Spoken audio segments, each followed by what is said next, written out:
La santé mentale des jeunes de 18 à 29 ans se détériore. C'est ce que constate la docteure Mélissa Généreux qui présente les premiers résultats d'une enquête faite en décembre dernier où on y compare les données avec celles recueillies lors de la pandémie.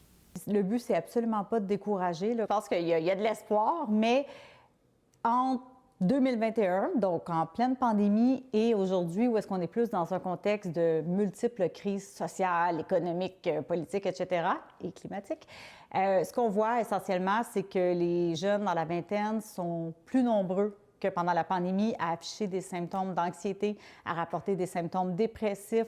Bien, ça m'étonne un petit peu. J'ai connu la période COVID où justement il y avait beaucoup l'anxiété, l'inconnu, quand est-ce qu'on va se revoir.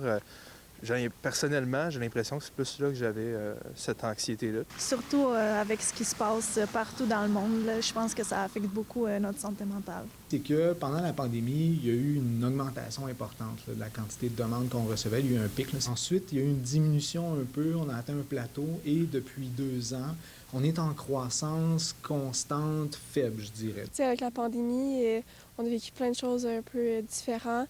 Le retour à l'école était stressant au niveau social, pour plusieurs égards.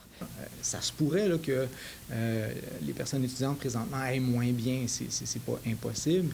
Mais il ne faut pas conclure que parce qu'il y a une augmentation des demandes, qu'ils vont forcément moins bien. Est-ce que justement, c'est une génération qui a plus tendance à être ouverte sur la psychothérapie, à venir chercher de l'aide? Bon, ça, c'est véritablement quelque chose qu'on remarque. Le niveau de littératie en santé mentale a augmenté. Et ça, c'est une excellente nouvelle. Pour moi, le fait le plus marquant, c'est la hausse du sentiment de solitude. Il a passé d'environ 4 jeunes sur 10 à 6 jeunes sur 10. Puis là, on parle de jeunes dans l'Estrie, dans la Montérégie, là, qui sont 2 régions qui représentent assez bien le reste du Québec. Mais pourquoi les jeunes se sentent aussi seuls?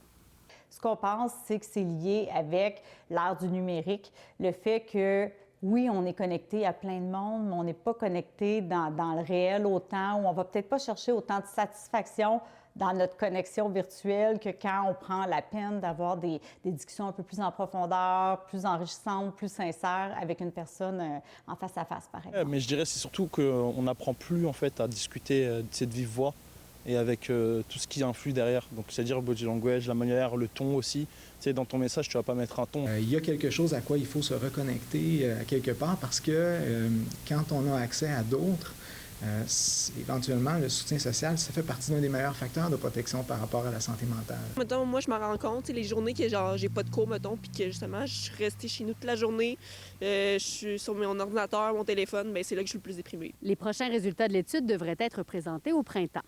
À Sherbrooke, Fanny Lachance-Paquette pour Nouveau Info.